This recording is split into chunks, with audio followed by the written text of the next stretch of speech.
నమస్కారం. ఘంటారావానికి స్వాగతం. ముందుగా ప్రధాన అంశాలు. పునర్నిర్మాణానికి ముస్తాబైన అమరావతి 5 లక్షల మంది వస్తారన్న అంచనాతో భారీ ఏర్పాట్లు.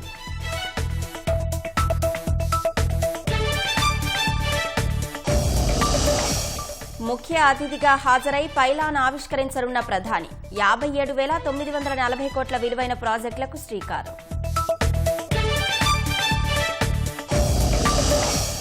అందుబాటులోకి విజయవాడ పశ్చిమ బైపాస్. అమరావతికి సులువుగా చేరుకునే వెసులుబాటు.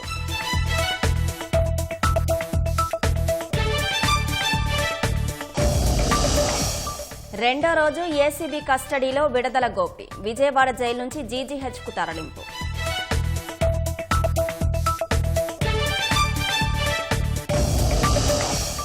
బాపట్ల జిల్లా రాజుపాలెంలో టూరిస్టు బస్సు బోల్తా. స్వల్ప గాయాలతో బయటపడ్డ ప్రయాణికులు.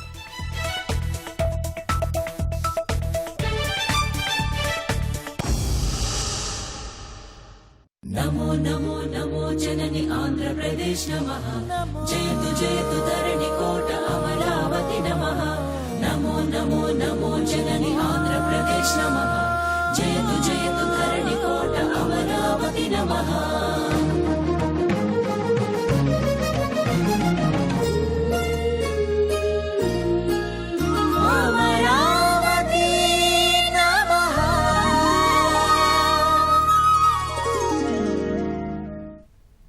విధ్వంసం నుంచి వికాసం వైపు పయనించేందుకు ప్రజా రాజధాని అమరావతి సిద్ధమైంది. పునర్నిర్మాణ పనుల ప్రారంభోత్సవానికి సగర్వంగా ముస్తాబైంది. అమరావతి పునఃప్రారంభం పేరిట ప్రభుత్వం భారీ ఎత్తున కార్యక్రమం నిర్వహిస్తుండగా రాజధానిలోని వెలగపూడిలో దాదాపు 276 ఎకరాల్లో అట్టహాసంగా ఏర్పాట్లు చేశారు. ప్రధాని నరేంద్ర మోదీ ముఖ్య అతిథిగా ఈ సభకు హాజరై రాజధాని పనులు పునఃప్రారంభించనున్నారు. ఈ పనుల ప్రారంభానికి ప్రతీకగా అమరావతి పైలాన్ను ఆవిష్కరించనున్నారు. మొత్తంగా రాజధాని పనులు సహా 57,940 కోట్ల రూపాయల మేర ప్రాజెక్టులకు ప్రధాని శంకుస్థాపన చేయనున్నారు. నమో నమో నమో జనని ఆంధ్రప్రదేశ్ నమః. జయతు జయతు ధరణి కోట అమరావతి నమః. ప్రధాని నరేంద్ర మోదీ చేతుల మీదుగా అమరావతి 2.0 ఆవిష్కృతం కానుంది. ఇందుకోసం రాష్ట్ర ప్రభుత్వం విస్తృతంగా ఏర్పాట్లు చేసింది. మధ్యాహ్నం 2:55 విజయవాడ విమానాశ్రయం చేరుకోనున్న ప్రధాని నరేంద్ర మోదీకి హోంమంత్రి అనిత, ఉపసభాపతి రఘురామకృష్ణరాజు స్వాగతం పలుకుతారు. అనంతరం ప్రధాని వాయుసేన హెలికాప్టర్లలో సచివాలయం వద్ద హెలిప్యాడ్ కు చేరుకోనున్నారు. హెలిప్యాడ్ వద్ద ప్రధాని మోదీకి CM Chandrababu, deputy CM Pawan Kalyan స్వాగతం పలకనున్నారు. ఆ తర్వాత ర్యాలీగా ప్రజలకు అభివాదం చేస్తూ బహిరంగ సభా వేదికకు ప్రధాని మోదీ చేరుకోనున్నారు. అనంతరం సచివాలయం వెనుక ఏర్పాటు చేసిన బహిరంగ సభా వేదిక నుంచి అమరావతి పనుల పునః ప్రారంభించనున్నారు. 49,040 కోట్ల విలువైన పనులకు శ్రీకారం చుట్టనున్నారు. జీఏడీ టవర్, హెచ్ఓడీ టవర్లు, అసెంబ్లీ భవనం, హైకోర్టు భవనాలకు శంకుస్థాపన చేయనున్నారు. కోర్ క్యాపిటల్లో నిర్మించనున్న ప్రధాన ఆర్టీరియల్ రోడ్లు, ట్రంక్ రోడ్లు, భూగర్భ డ్రైనేజీ, నీటి సరఫరా, విద్యుత్ సరఫరా పనుల్ని ప్రధాని ప్రారంభించనున్నారు. దీనికి ప్రతీకగా బహిరంగ సభా వేదిక వెనుక భాగంలో ఏర్పాటు చేసిన అమరావతి పైలాన్ ప్రధాని ఆవిష్కరించనున్నారు. అలాగే 8,000 కోట్ల రూపాయల విలువైన వివిధ కేంద్ర ప్రభుత్వ రంగ సంస్థలకు చెందిన ప్రాజెక్టులకు శంకుస్థాపన చేయనున్నారు. నాగాయలంకలో ఏర్పాటు చేయనున్న మిసైల్ టెస్ట్ రేంజ్, విశాఖలో పీఎం ఏక్తా మాల్ పనుల్ని ప్రారంభించనున్నారు. మొత్తంగా 18 ప్రాజెక్టులకు ప్రధాని శంకుస్థాపన చేసేందుకు ఏర్పాట్లు చేశారు.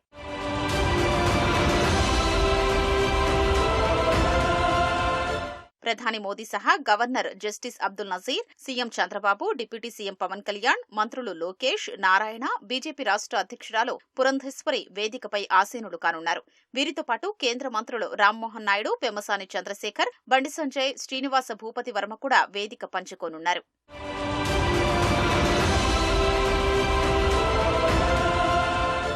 ప్రధాని మోదీ సభ కోసం వెలగపూడిలో దాదాపు 276 ఎకరాల్లో అట్టహాసంగా ఏర్పాట్లు చేశారు. రాష్ట్ర నలుమూలల నుంచి దాదాపు 5 లక్షల మంది తరలివస్తారనే అంచనాతో ఏర్పాట్లు చేశారు. సభా ప్రాంగణం సర్వాంగ సుందరంగా ముస్తాబైంది. ప్రాంగణంలో 3 షెడ్లను సిద్ధం చేశారు. మొత్తం 35 గ్యాలరీల్ని, బారికేడ్లను ఏర్పాటు చేశారు. ప్రతి గ్యాలరీలో ఎల్ఈడీ తెరలు పెట్టారు. వర్షం పడినా ఇబ్బంది లేకుండా వాటర్ ప్రూఫ్ పైకప్పు వేశారు. ఎండల దృష్ట్యా తాగునీరు, మజ్జిగ అందించే ఏర్పాట్లు చేశారు. ఎంఐపీలు, వీవీఐపీలు, వీఐపీలు, అమరావతి రైతుల కోసం కోసం ప్రత్యేకంగా గ్యాలరీలు సిద్ధం చేశారు. మిగిలిన ప్రాంతాన్ని సాధారణ ప్రజలకు కేటాయించారు. వాహనాల పార్కింగ్ కోసం 256.04 ఎకరాల్ని కేటాయించారు. వివిధ జిల్లాల నుంచి వచ్చేవారు సభా ప్రాంగణానికి చేరుకునేందుకు 11 మార్గాల్ని అధికారులు నిర్దేశించారు. ఎక్కడికక్కడ మార్గాల వారీగా సూచిక బోర్డులు ఏర్పాటు చేశారు. ఎక్కువ మంది వద్ద స్మార్ట్ ఫోన్లు ఉండడంతో బోర్డుల్ని కూడా స్మార్ట్ గా మార్చేశారు. ఏ పాస్లు ఉన్నవారు ఎటువైపు వెళ్లాలో వీటిలో సూచించారు. ఈ బోర్డులపై క్యూఆర్ కోడ్ ను కూడా ముద్రించారు. దీన్ని స్కాన్ చేస్తే మొబైల్లో సంబంధిత రూట్ మ్యాప్ వస్తుంది. దీని ఆధారంగా వారికి కేటాయించిన పార్కింగ్ ప్రదేశానికి గందరగోళానికి తావు లేకుండా సులభంగా వెళ్లేందుకు అవకాశం ఉంది. ప్రధాని సహా అత్యంత ప్రముఖులు తరలివస్తుండటంతో భారీగా భద్రతా చర్యలు చేపట్టారు. 6,500 మంది భద్రతా సిబ్బంది విధులు నిర్వర్తిస్తున్నారు. 37 మంది ఐపీఎస్ అధికారుల్ని నియమించారు. ట్రైనీ ఐపీఎస్లను కూడా కేటాయించారు. ప్రధాని పర్యటన నేపథ్యంలో సభ జరిగే ప్రాంతానికి 5 కిలోమీటర్ల పరిధిని నో ఫ్లై జోన్ గా ప్రభుత్వం ప్రకటించింది. కనీసం డ్రోన్ కూడా ఎగరేయకూడదని ప్రభుత్వం తెలిపింది.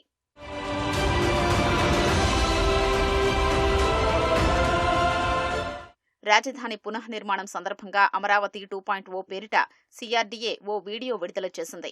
2014 నుంచి 2025 వరకు జరిగిన వివిధ ఘటనల్ని పొందుపరిచారు. విధ్వంసం నుంచి వికాసం దిశగా అమరావతి పయనాన్ని వీడియోలో వివరించారు.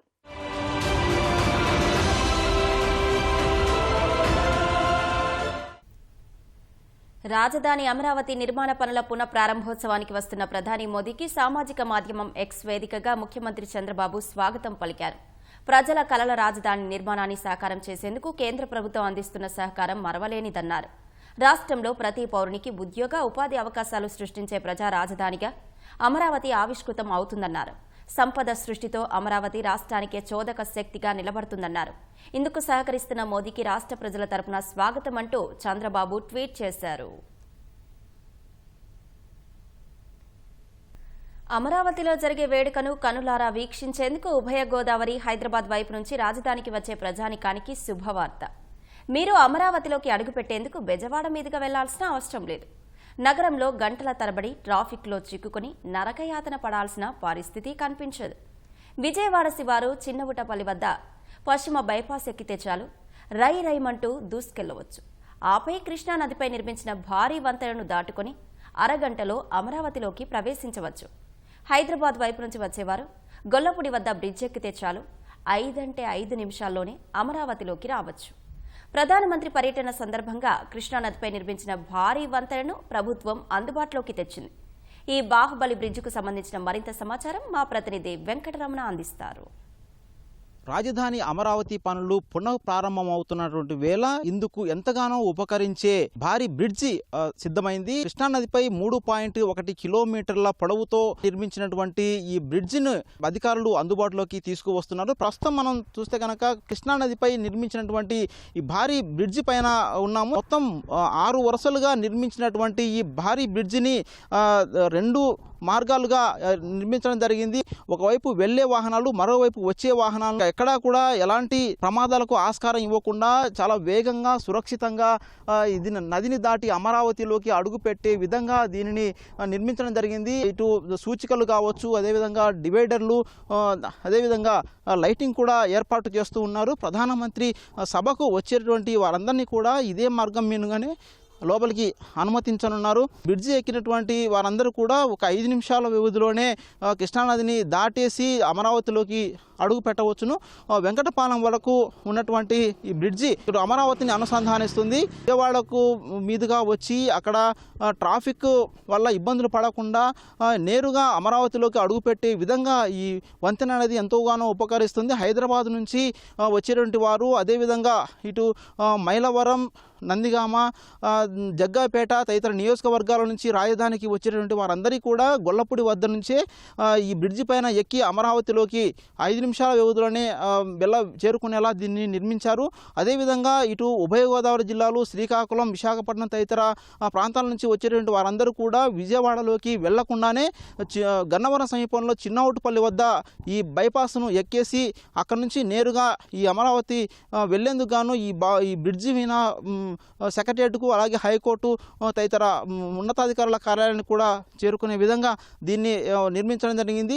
మనం చూస్తే కనుక ఇక్కడ ఈ బ్రిడ్జి ఎండింగ్ ప్రాంతం వద్ద ఉన్నాము. ఈ ఎండింగ్ వద్ద రాజధానిలో అడుగు పెట్టగానే ఇక్కడ వెంకటపాలెంలో నిర్మించినటువంటి వెంకటేశ్వర స్వామి ఆలయం అనేది ఇక్కడ కనిపిస్తుంది. ఇక్కడ నుంచే రాజధానిలోకి వెళ్లేందుకు సర్వీస్ రోడ్లను బ్రిడ్జి ఆనుకొని ఏర్పాటు చేయడం జరిగింది. ప్రస్తుతం మనం చూడవచ్చు సర్వీస్ రోడ్డు నుంచి సీడ్ యాక్సిస్ రోడ్డు ప్రస్తుతం చూడవచ్చు చాలా అందంగా తీర్చిదిద్దడం జరిగింది. 9 వరుసలుగా నిర్మించినటువంటి సీడ్ యాక్సిస్ రోడ్డు మీదుగా ఈ బ్రిడ్జి మీద నుంచి వచ్చిన వారందరూ కూడా ఇక్కడ నుంచి రాజధానిలోకి వెళ్తారు.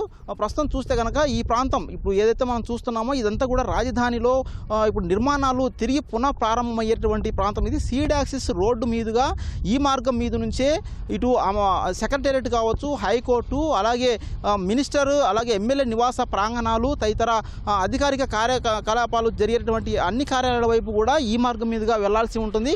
ప్రధానమంత్రి ఇక్కడ రాజధాని నిర్మాణాన్ని పునః ప్రారంభం చేసేటువంటి ప్రాంతం కూడా ఇక్కడ సమీపంలోనే ఉంది. ఇక్కడ నుంచి వెళ్ళేటటువంటి వారందరూ కూడా రాజధానిలో సెక్రటేరియట్లు కావచ్చు, హైకోర్టు తదితర కార్యాలయాల్లో పనులు చూసుకొని వారు తిరిగి చాలా వేగంగా వారు వెళ్లేందుకు గాను ఈ బ్రిడ్జి ఎంతగానో ఉపకరిస్తుంది. ఇంతకుముందు అమరావతి వెళ్ళాలంటే మేము విజయవాడ మీదుగా వెళ్లాల్సి ఉండే, మాకు గంటన్నర టైం పడుతుంది. మళ్ళీ ఆ ట్రాఫిక్ జామ్లో ఇబ్బంది పడతా ఉండేవాళ్ళం. ఇప్పుడు మీకు ఇక్కడ 6 లేన్ గొల్లపూడి నుంచి అమరావతి రాజధానికి ఇది ఏర్పాటైన తర్వాత మాకంతా 20 నిమిషాల జర్నీ చక్కగా చాలా బాగుంది. మేము గొల్లపూడి ముందే ఎక్కుతాము, గుంటుపల్లి గొల్లపూడి మధ్యలో బ్రిడ్జ్ ఎక్కుతాము. ఇది మాకు చాలా సౌకర్యవంతంగా ఉంది. 5 నిమిషాల లోపలే దాటుతామండి. 3 కిలోమీటర్స్ వస్తే కార్ అయితే 5 నిమిషాల లోపు, బైక్ అయినా కానీ.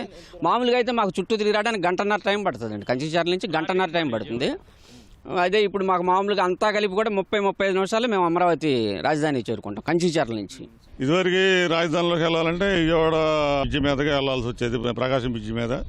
ఇప్పుడు ఈ బ్రిడ్జి వల్ల మాకు బాగా ఉందండి. వెడల్పుగా ఉంది, 6 లేన్ బ్రహ్మాండంగా ఉందండి. ఇంత ఎప్పుడు చూడలేదండి ఇటువంటి బ్రిడ్జి. మాకు బాగా కన్వీనియంట్గా ఉంటుందండి. మేము ఇప్పుడు జగ్గాపేట కానీ నందిగాం కానీ మొత్తం ఇటు రావాలంటే చాలా దగ్గరగా ఉంటుంది. రాజధానిలోకి వెళ్ళడానికి బాగుంటుందండి. చిన్నవటపల్లి గన్నవరం దగ్గర ఎక్కుతామండి. ఇది అవుటర్ రింగ్. అమరావతిలోకి వచ్చేస్తాం, అర్ధగంటలోకి వచ్చేస్తాము. అమరావతి కూడా బాగా డెవలప్ అవ్వడానికి మెయిన్ ఈ బ్రిడ్జి మాత్రం చాలా బాగా ఉపయోగపడుతుంది. ఇప్పుడు విజయవాడ తిరగాలంటే ట్రాఫిక్ చాలా ఇబ్బందికరంగా ఉంది.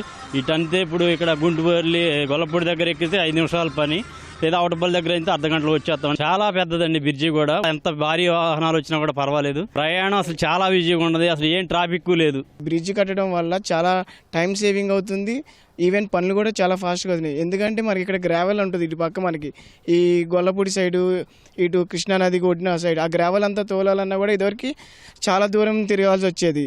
సో ఇప్పుడు ఏమైందంటే మనకి అదంతా time saving and even work process కూడా చాలా ఫాస్ట్గా అయిపోతుంది. మనకి ఈ బ్రిడ్జ్ యాక్సెస్ కూడా చాలా ఎక్కువ మంది యూజ్ చేస్తారు. ఎందుకంటే హైదరాబాద్ నుంచి వచ్చే వాళ్ళంతా మనకి విజయవాడ వెళ్ళాలంటే చాలా ట్రాఫిక్ అది.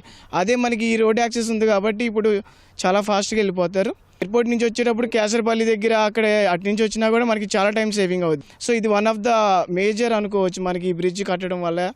అండ్ వన్ మోర్ ఏంటంటే మనకి అక్కడ ఐకాన్ బ్రిడ్జ్ కూడా అయిపోతే త్వరగా అది కూడా ఇంకా యూస్ఫుల్ అయింది మాకు. ప్రధానమంత్రి చేతుల మీదుగా ఈ పనులు ప్రారంభించిన తదుపరి ఇదే మార్గం మీదుగానే భారీ వాహనాలు కూడా అనుమతించనున్నారు. ఈ సామాగ్రిని సత్వరము తీసుకుపోవడం ద్వారా చాలా శరవేగంగా అమరావతి రాజధాని నిర్మాణానికి ఈ బ్రిడ్జి ఎంతగానో ఉపకరిస్తుంది. కెమెరామెన్ కోటేశ్వరరావుతో కలిసి Venkataramana, ETV news, Amaravati. Stone crusher వ్యాపారిని బెదిరించి డబ్బులు వసూలు చేశారన్న కేసులో అరెస్టైన విడుదల రజని మరిది గోపి కస్టడీ కొనసాగుతోంది. విచారణ నిమిత్తం గోపిని ఏసీబీ అధికారులు 2వ రోజు కస్టడీలోకి తీసుకున్నారు. వైద్య పరీక్షల కోసం గోపిని జైలు నుంచి విజయవాడ జీజీహెచ్కు తరలించారు. వైద్య పరీక్షల అనంతరం గొల్లపూడిలోని ఏసీబీ కార్యాలయంలో విడుదల గోపిని అధికారులు విచారించనున్నారు. పల్నాడు జిల్లా రాజుపాలెం మండలంలో గాలివాన బీభత్సం సృష్టించింది. గాలి దుమారానికి అనుపాలెంలో భారీ వృక్షం విరిగిపడింది. రోడ్డుకు అడ్డంగా చెట్టు పడడంతో ట్రాఫిక్ భారీగా స్తంభించింది. పిడుగురాల, సత్తెనపల్లి మధ్య రాకపోకలకు అంతరాయం ఏర్పడింది. ట్రాఫిక్ భారీగా నిలిచిపోవడంతో వాహనదారులు ఇబ్బందులు పడ్డారు.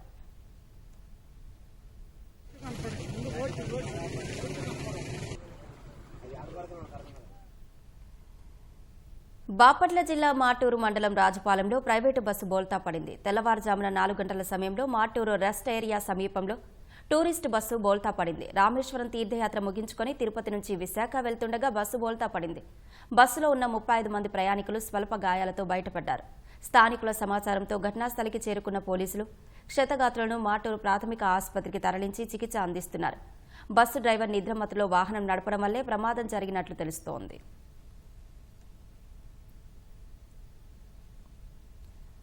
నవ్యాంధ్ర కళల రాజధానిలో నవ వసంతం వెల్లివిరుస్తోంది. అమరావతి పునర్నిర్మాణానికి సర్వం సిద్ధమైంది. రాజధాని పనులకు మధ్యాహ్నం ప్రధాని శ్రీకారం చుట్టనున్నారు.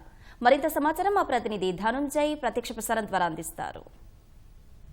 Thank you Ashwin. మొత్తం అమరావతి రీస్టార్ట్ పునఃప్రారంభ పనులు, రాజధాని నిర్మాణ పునఃప్రారంభ పనుల కోసం మొత్తం సభ వేదిక అయితే సిద్ధమైందని చెప్పాలి. మనం వెనక్కి చూస్తున్నాం, చూడొచ్చు భారీ బహిరంగ సభ కోసం ప్రధాని మోదీ ఇవాళ ప్రారంభించేటువంటి పనుల కోసం భారీ ఎత్తున సభ ప్రాంగణాన్ని కూడా సిద్ధం చేశారు. ప్రస్తుతం చూస్తే కనుక అమరావతి రీస్టార్ట్, అమరావతి రాజధాని పనుల పునఃప్రారంభం కోసం ప్రధాని మోదీ మధ్యాహ్నం 2:55 విజయవాడ చేరుకుంటారు. ఆ తర్వాత ఈ సభా వేదిక ప్రాంగణానికి చేరుకుంటారు. ప్రస్తుతం సభా వేదికనైతే పూర్తిగా ముస్తాబు చేసినటువంటి పరిస్థితి. అమరావతిని సూచిస్తూ ఇక్కడంతా కూడా అంతా సుందరంగా తీర్చిదిద్దినటువంటి పరిస్థితి. ప్రధానమంత్రి మోదీకి స్వాగతం పలుకుతూ రాష్ట్ర ప్రభుత్వం ఇదంతా కూడా ఏర్పాటు చేసింది. దీనికంతా ముందు బహిరంగ సభ వేదిక ప్రాంగణానికి వెలుపలే ఇవన్నీ ఏర్పాటు చేసింది.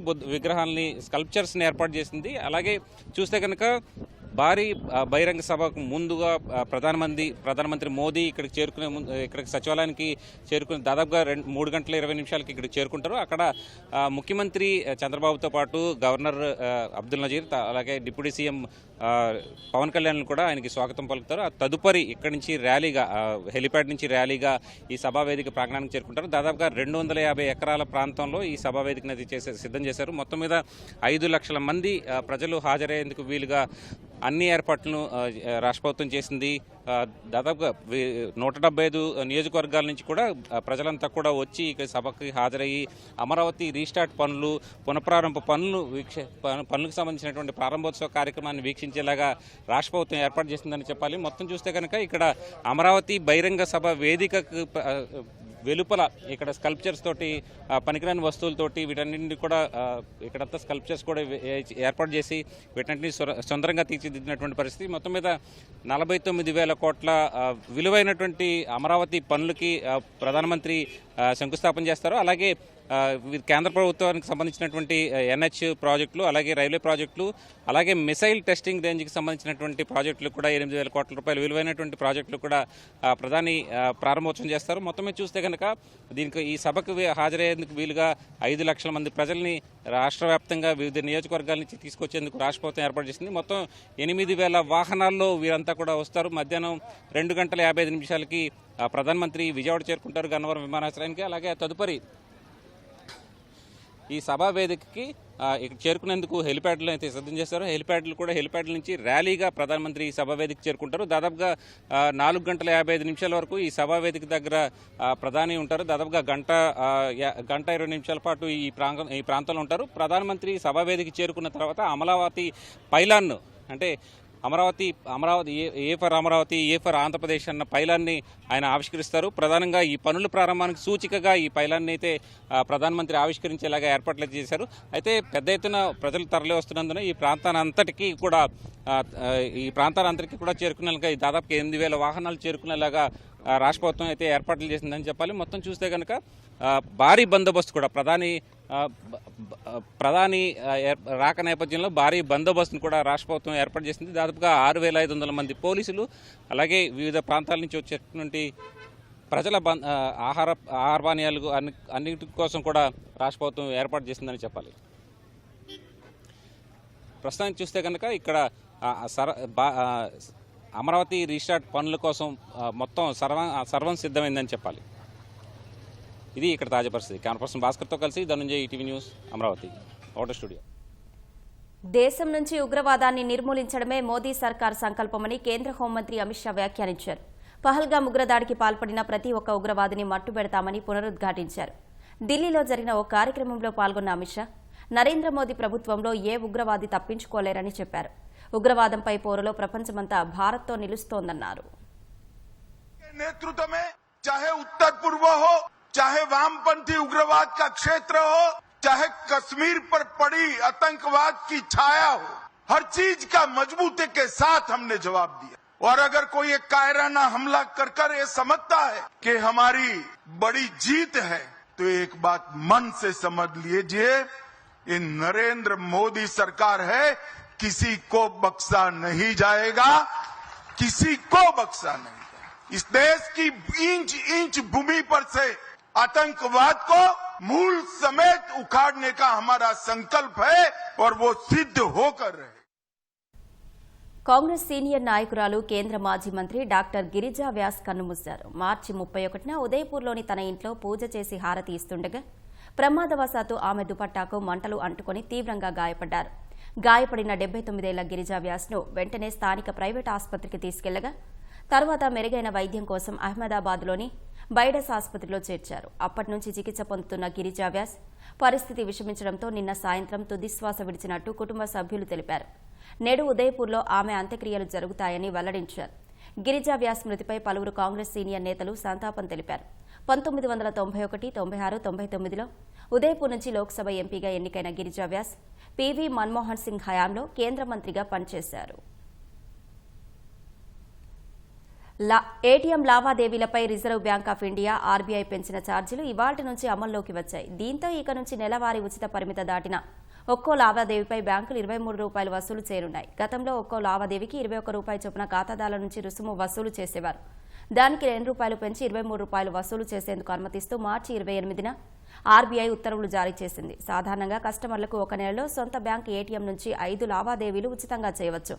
అదే వేరే బ్యాంకు ఏటీఎం నుంచి అయితే మెట్రో ప్రాంతాల్లో 5 లావాదేవీలు, ఇతర ప్రాంతాల్లో 3 లావాదేవీలకు అనుమతిస్తారు. ఈ పరిమితి దాటితే లావాదేవీ రుసుము చెల్లించాల్సి ఉంటుంది. తాజా ఫీజు పెంపుతో వినియోగదారులపై భారం పడనుంది. ఇది వారిని డిజిటల్ చెల్లింపుల వైపు నడిపించే అవకాశం ఉందని నిపుణులు అభిప్రాయపడుతున్నారు.